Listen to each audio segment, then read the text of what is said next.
আপনার মোবাইল ফোনটি কি স্লো হয়ে গেছে? অ্যাপসে ঢুকতে অনেক সময় নেয়? তাহলে আজকের ভিডিও আপনার জন্য। আজকে এই 5টি টিপস যদি আপনারা ফলো করতে পারেন তাহলে আপনাদের ফোন হবে একবার পানির মতো পাতলা। তো চলুন বেশি কথা না বলে শুরু করা যাক। টিপ অন, আপনার ফোনের অপ্রয়োজনীয় ক্র্যাশ ফাইলগুলো ডিলিট করুন। এর জন্য আপনাকে যেতে হবে সেটিং, স্টোরেজ, ক্লিয়ার স্কেচ, অথবা কারো ফোনে ক্লিন স্পেস নামে থাকবে।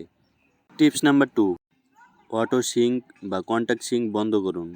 এটা ব্যাকগ্রাউন্ডের ডাটা ব্যবহার করে ফোন স্লো করে দেয়। টিপস নাম্বার 3, ব্যাকগ্রাউন্ডে অ্যাপ বন্ধ করুন। অনেক অ্যাপস আছে যেগুলো সবসময় চালু থাকে। প্রথমে সেটিংয়ে ঢুকুন, তারপরে অ্যাপসে ঢুকুন, তারপর রানিং অ্যাপসে ঢুকে যেগুলো প্রয়োজন নেই সেগুলোকে স্টপ করে দিন।